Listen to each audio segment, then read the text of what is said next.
Hey guys, today we are standing in front of a rental property that we are just finishing up the rehab on. But I want to make a really quick case study for you all. Let's go inside and let's take a look really quick. We'll do a quick walkthrough and make a case study out of this. Let's go.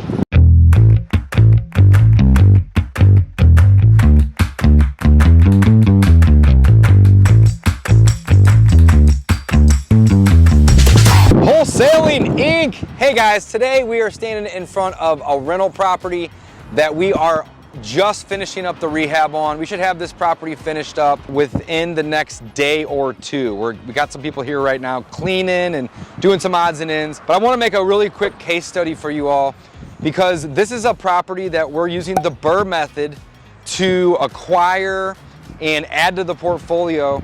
And the beautiful thing is we're not going to have any of our money in this deal in the end. $0 out of pocket. Can you acquire rental properties with no money? The answer is yes. Yes, you can. And if you use the BRRRR method, you don't have to have any money invested if you do it right. So this particular property we purchased for $90,000. We anticipated the rehab to cost $30,000, and right now we're in the rehab for about 25, 26, so we should be all done with this with less money than needed to fulfill the rehab, right? So bought it for 90, borrowed an additional 30,000 for the rehab, so we got a loan from a private lender on this one for $120,000. Now we fully anticipate that this property will appraise somewhere between $155,000 and $165,000. So let's just call it $160,000, and we'll get an 80% loan on this. So 80% of 160 is $128,000. We borrowed 90 plus 30, which is $120,000. So that leaves $8,000 to cover closing costs, utilities, holding costs, and the interest from that loan that we got from our private lender, our investor, right? So the moral of the story is the rehab will be done here in the next day or two. We'll then get it rented, and then we'll take it to a bank and get it appraised and get a loan for 80%, resulting in acquiring this rental property right here with $0 out of pocket. So I get this question all the time. Dave, can you buy rentals with no money in the end or have $0 out of pocket? And the answer is yes, absolutely yes.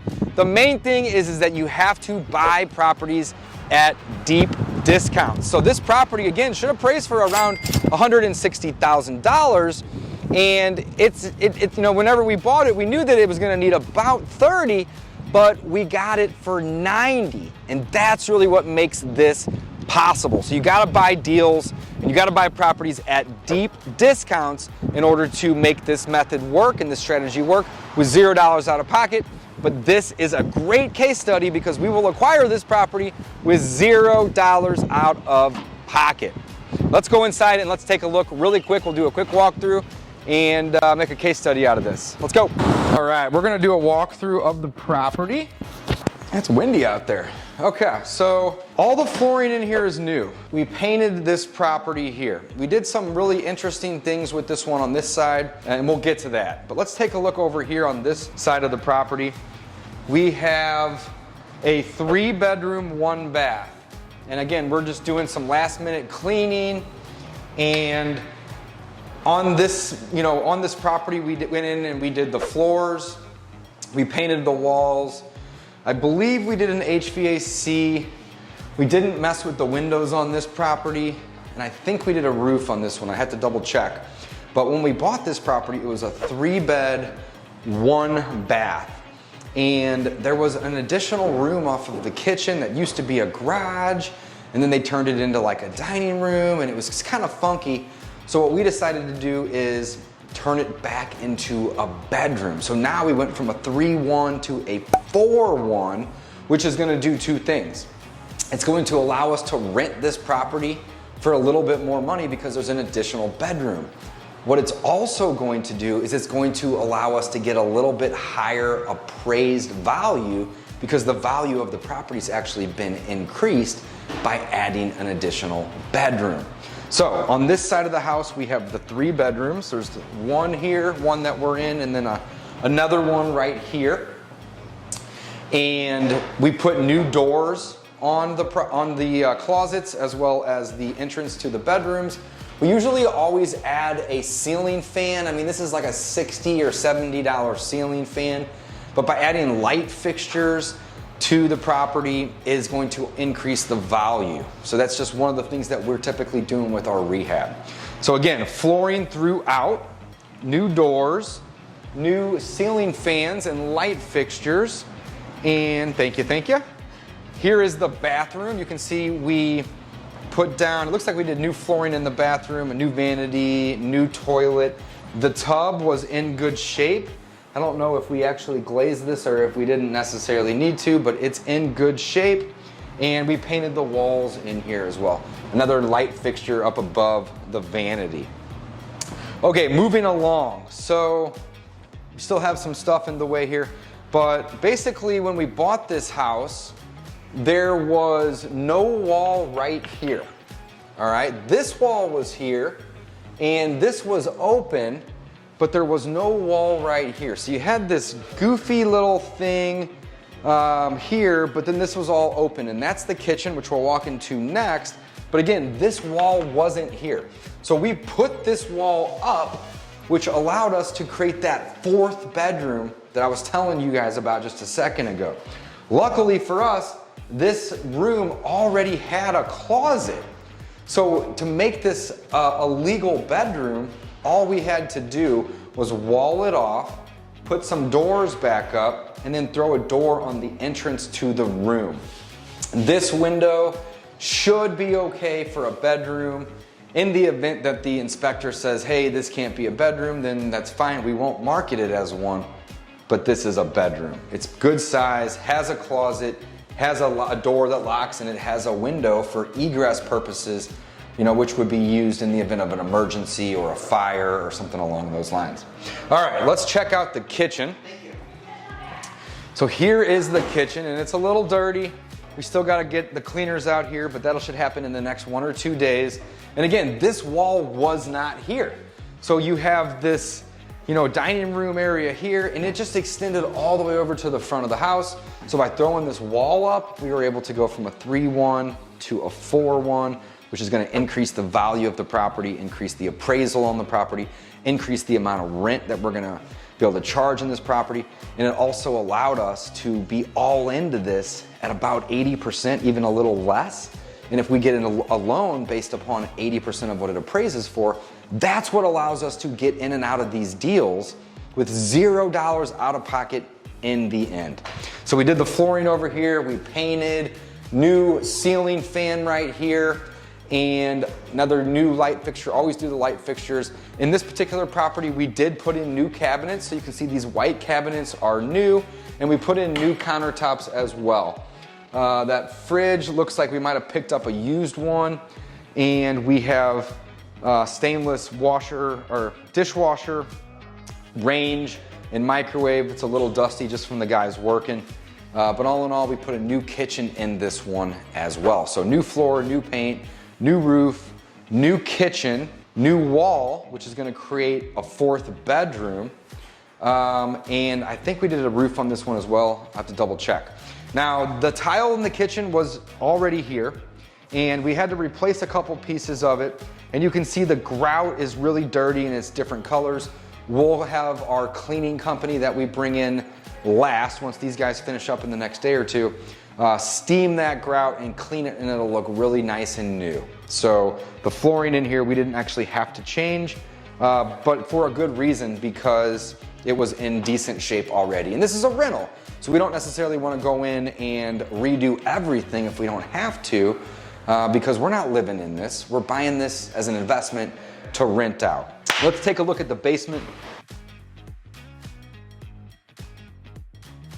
So this was a really strange property when we bought it, because it had a bar right here where you can kind of see the cutout, and that bar went over to about here. Actually, you can see where the screws went into the floor, the nails went into the floor. So there was like a bar right here, and there was an opening right here, and then there was a door that was like on a 45-degree angle going to this like bonus room.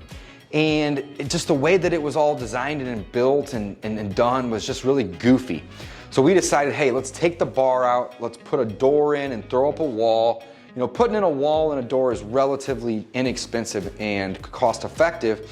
And what that allowed us to do though is salvage a good chunk of this basement. Go step over here for me.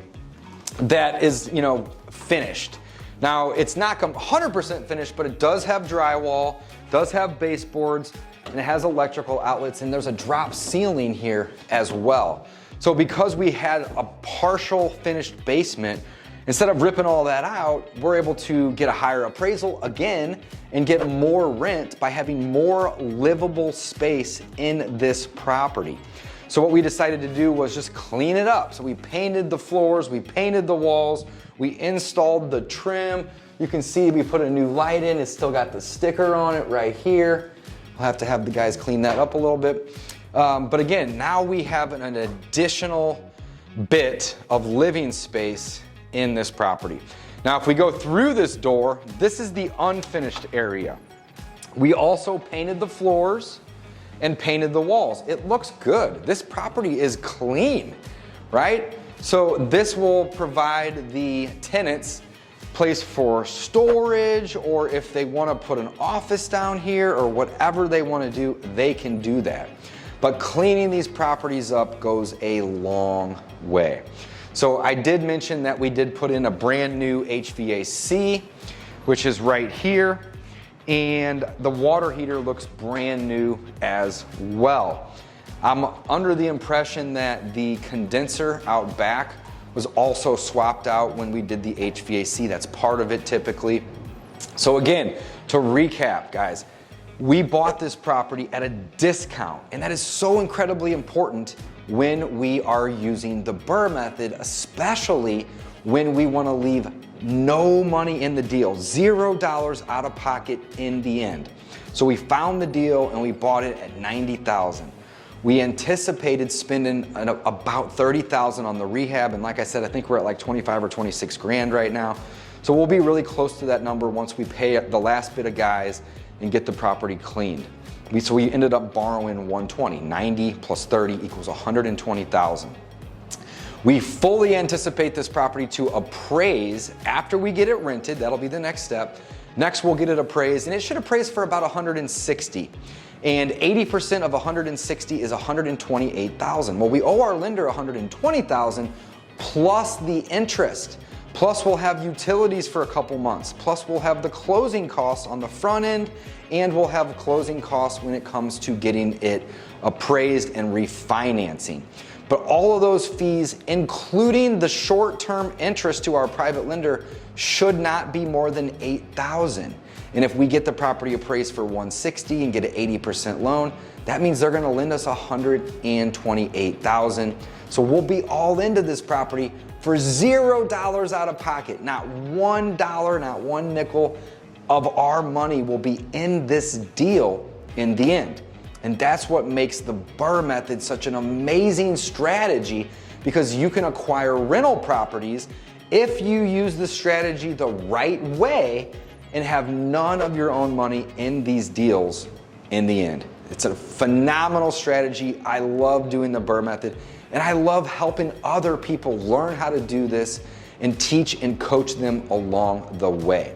If you guys want to book a call with my team and learn more about the program, BRRRR Method Mastery, head on over to wholesalinginc.com/rentals. Again, that's wholesalinginc.com/rentals. And you can book a call with my team and learn more about this program.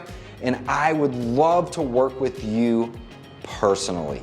So guys, thanks for watching this quick case study. This is 713 Lynn Haven here in St. Louis, Missouri. Another rental that we're gonna add to the portfolio. We're gonna have no money invested into this in the end.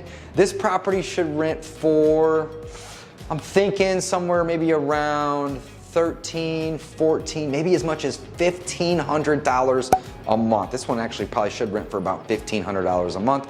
So if we do a 30-year fixed loan on this, we should be cash flowing roughly $500 each and every month on a property that we don't have any of our own money in to acquire and push through this BRRRR method. Guys, love this deal. You can do this too. Again, check out wholesalinginc.com/rentals to learn more about how you and I can work together. Signing off.